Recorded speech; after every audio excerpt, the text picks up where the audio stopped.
اچھا، پاکستان میں یہ بھی بڑی دلچسپ بات ہے، قانون آئین یہ سب ضرورت کے وقت استعمال کیے جانے والے ریفرنسز ہیں، اور بعض دفعہ ان کو استعمال کرتے ہوئے یہ بھی خیال نہیں کیا جاتا کہ پہلے ہی آئین کی خلاف ورزی ہو چکی یا کر چکے ہیں۔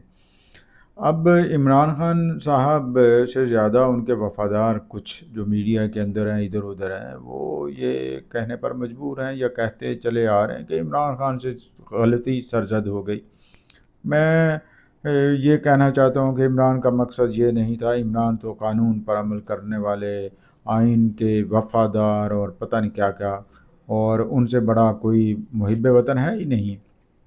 اب مسئلہ یہ ہے کہ جب عمران خان بولتے ہیں تو ان میں کہیں نہ کہیں وہ چیزیں نظر آ ہی جاتی ہیں جو وہ ماضی میں کرتے آئے ہیں، یا جن کا ان کے اوپر الزام ہے کہ انہوں نے مشورہ دیا ہے یا انہوں نے اکسایا ہے وغیرہ وغیرہ، کہیں نہ کہیں وہ ضرور نظر آ جاتا ہے۔ اگر ایسا نہ ہوتا تو عمران خان پہلے دن ہی مذمت کر دیتے۔ اب مذمت کے بارے میں وہ کہتے ہیں کہ انہیں تو پتہ ہی نہیں تھا، وہ تو گرفتار تھے، تو جب ارد گرد بے تحاشا لوگ تھے، فون پہ وہ مسرت جمشید چیمہ کو اور دیگر کو وہ انسٹرکشنز دے رہے تھے، ان سے پوچھ گچھ کر رہے تھے، تو پھر صرف یہی نہیں پتہ چلا انہیں کہ 9 تاریخ کو کیا ہوا اور کیا واقعات رونما ہوئے۔ تو یہ میرے تو مطلب ایویڈنسز ایک طرف وہ یہ کہتے ہیں کہ ویل انفارمڈ ہے، اور اگر وہ ویل انفارمڈ نہیں ہے تو یہ اس سے بھی بڑی انکیپیسٹی اور ناقابلیت ہے کہ وہ ویل انفارمڈ ہی نہیں ہے اور پارٹی لیڈر ہیں، اور ان کی پارٹی کیا کرتی جا رہی ہے اور کیسے کر رہی ہے ان کو اس کا پتہ ہی نہیں ہے، اسسمنٹ ہی نہیں ہے اس چیز کی۔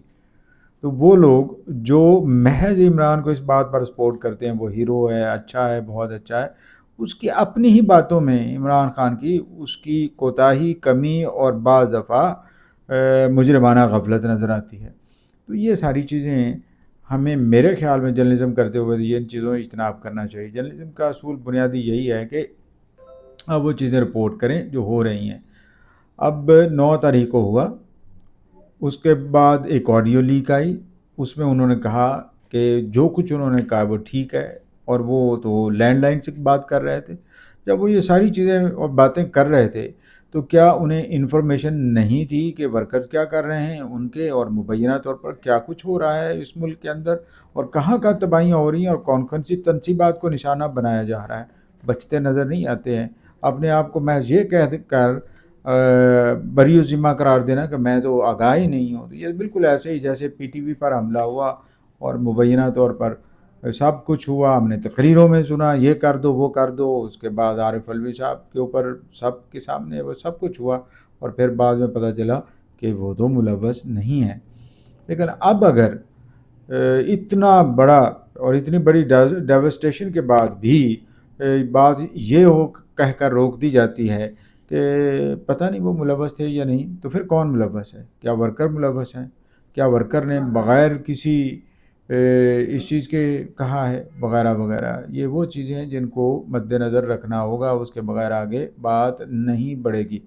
اس کی اگلی بات یہ ہے کہ ملک معیشت سخت مشکل میں ہے، اور اسحاق ڈار ہمارے وزیر خزانہ تو کہتے ہیں کہ ہم ڈیفالٹ نہیں کر رہے، لیکن جو صورتحال ہے اس میں یہ ہے کہ کوئی مدد بھی نہیں کر رہا، اور مدد کون نہیں کر رہا یہ بھی ہمارے سامنے ہے۔ کون نہیں کر رہا، کیوں نہیں کر رہا ہے؟ آئی ایم ایف نہیں کر رہا، کون سے لوگ ہیں جو، اور کون سے عوامل ہیں؟ انٹرنل کانسپریسیز کی بات ہو رہی تھی، چیف آف آرمی اسٹاف نے کی انٹرنل کانسپریسیز کی، ایکسٹرنل کانسپریسیز کی، پھر اب کس کو اس میں متحرک ہونا ہوگا اور متحرک ہو کر اس مسئلے کا حل نکالنا ہوگا؟ آئی ایم ایف مدد نہیں کرے گا تو دیگر ادارے بھی نہیں کریں گے، دیگر ادارے نہیں کریں گے تو ہم کس طریقے سے اس معاشی بحران سے باہر آ پائیں گے؟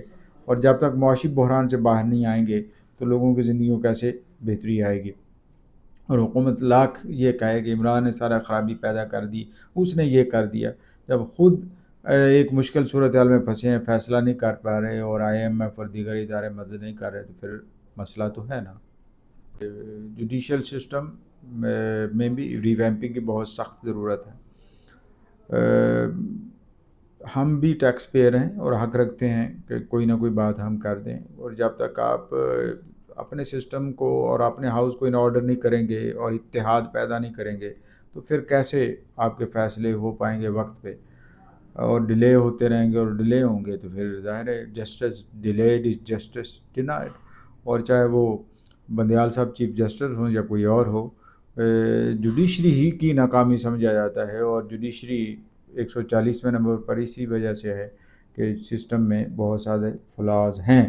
ان کو دور کرنے کے لیے ایک تو یہ کہ اپنے آپ اور اپنے ساتھیوں کو ایک لیول پہ لانا ہوگا اور ان کی بات سننا ہوگی، اور اگر آپ بات نہیں سنتے تو پھر یہی ہے کہ ایک ڈیوائڈ قائم رہے گی، اور اس ڈیوائڈ کا فائدہ ملک کو نہیں ہوگا کم از کم، خاص طور پر ان معاشی بحران کے دنوں میں تو بالکل ہی مسئلہ ہوگا کہ دنیا کے سامنے یہی چاہتا ہے کہ آپ کا ادارے کیسے چل رہے ہیں، الیکشن بر وقت ہو رہے ہیں نہیں ہو رہے، آپ کے کام کیسے چل رہے ہیں، جسٹس سسٹم کیسے چل رہا ہے، اور نظام انصاف ہے تو پھر ہی انویسٹر آئے گا نا، ورنہ تو انویسٹر نہیں آئے گا.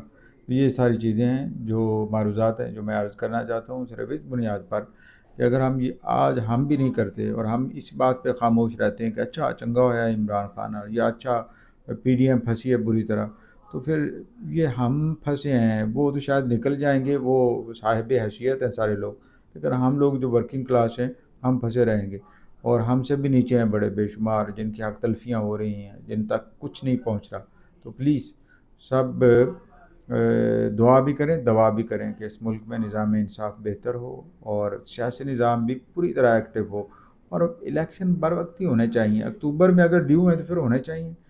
اس کے لیے مناسب وقت کا انتظار کرنا تو کوئی بات نہیں سمجھ آتی، کیونکہ یہ تو حق ہے. پہلے ہی پنجاب میں تو چلے ہم یہ سمجھتے ہیں کہ بدنیتی کی ایک بات تھی کہ انہوں نے پھنسائی گیم کہ ہم جیت جائیں گے اور مرکز کو ٹف ٹائم دیں گے، اور یہ ساری چیزیں ہوتی رہیں، اور ٹیکٹکس کی وار تھی، اور اس پہ نہ آئین کا کسی کو لحاظ تھا نہ اخلاق کا وغیرہ وغیرہ. آپ خود دیکھ لیجئے ایسا ہی ہوا ہے. اسمبلیاں توڑی گئی کس لیے؟ کہ جیتیں گے اور پھر مرکز کو ٹف ٹائم دیں گے وغیرہ. یہی سب کچھ ہے، یہ پالیٹکس ہے. والسلام.